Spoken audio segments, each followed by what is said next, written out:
Guys, आप अपनी गाड़ी में पेट्रोल या डीजल कब भरवाते हैं?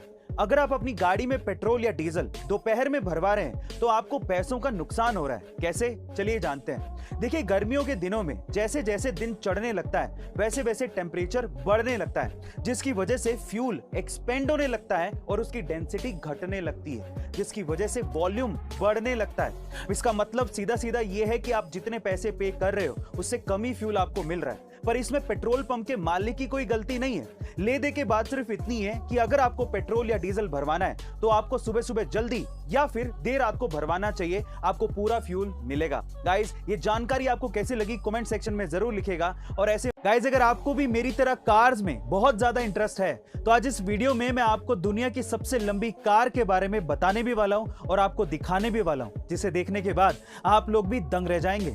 दुनिया की सबसे लंबी कार बनाई है ओरबर्ग ने, जो कि 100 फीट लंबी है, जिसमें 4, 6 या 10 चक्के नहीं, पूरे 26 चक्के यानी कि व्हील्स लगाए गए हैं। सबसे इंटरेस्टिंग बात यह है कि इसी कार में एक स्विमिंग पूल भी बनाया गया है और उससे भी इंटरेस्टिंग बात यह है कि इस कार पर एक हेलीपैड बनाया गया है जिसमें एक हेलीकॉप्टर लैंड हो सकता है। गाइस, आपको इस कार के बारे में जानकर कैसा लगा कमेंट सेक्शन में जरूर लिखेगा। और ऐसे अमेजिंग वीडियो। एक बार एक क्लास के टीचर ने अपने सारे बच्चों को गुब्बारे देते हुए कहा कि तुम इसे फुलाकर अपना नाम लिखो और उसे फ्लोर पे छोड़ दो। सारे बच्चों ने ऐसा ही किया। फिर उसके बाद टीचर ने सारे गुब्बारों को मिक्स किया और बच्चों से कहा कि मैं तुम्हें 1 मिनट का समय देता हूं, तुम अपने अपने नाम का गुब्बारा ढूंढो। लेकिन उस 1 मिनट में बहुत ही कम बच्चे अपने नाम का गुब्बारा ढूंढ पाए।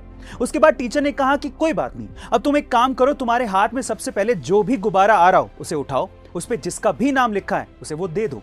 ऐसा करके आप बिलीव नहीं करेंगे कि 1 मिनट के अंदर अंदर सारे बच्चों को अपना अपना गुब्बारा मिल गया। गाइस, यहां सीखने लायक बात यह है कि हमारी जिंदगी में खुशियां भी गुब्बारों के जैसी होती हैं। ये हमें नहीं मिलती अगर हम अपनी खुशियां ढूंढते रहेंगे, लेकिन अगर हम दूसरों की खुशियों का भी ख्याल रखेंगे तो शायद हमें हमारी खुशियां भी मिल जाएं। गाइस, आपको ये कहानी कैसी लगी कमेंट सेक्शन में जरूर लिखेगा। और ऐसे सामने वाले के हाव भाव को समझना भी पर्सनालिटी डेवलपमेंट का एक पार्ट होता है। कैसे?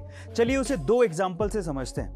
नंबर 1, अगर कोई व्यक्ति आपसे कुछ छुपा रहा हो या फिर झूठ बोलने की कोशिश कर रहा हो तो उस चीज के बारे में बार बार उससे जिक्र ना करें। इनफैक्ट इसका एक दूसरा तरीका भी है। आप उसकी आंखों में देखिए।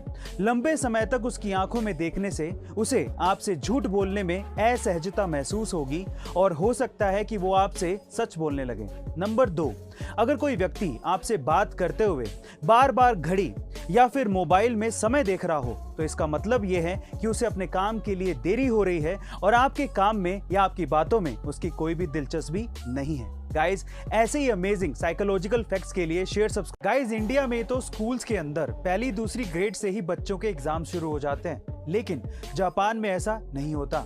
जापान में जब तक बच्चा 10 साल का नहीं हो जाता या फिर वो 4th ग्रेड तक नहीं पहुंच जाता तब तक उसके स्कूल में उसके एग्जाम्स नहीं लिए जाते। उसके पीछे का रीजन ये है कि जापान में ऐसा माना जाता है कि स्कूल के पहले 3 सालों तक बच्चों की नॉलेज चेक करने की बजाय उनका कैरेक्टर डेवलप करना चाहिए और उन्हें मैनर्स सिखाए जाने चाहिए।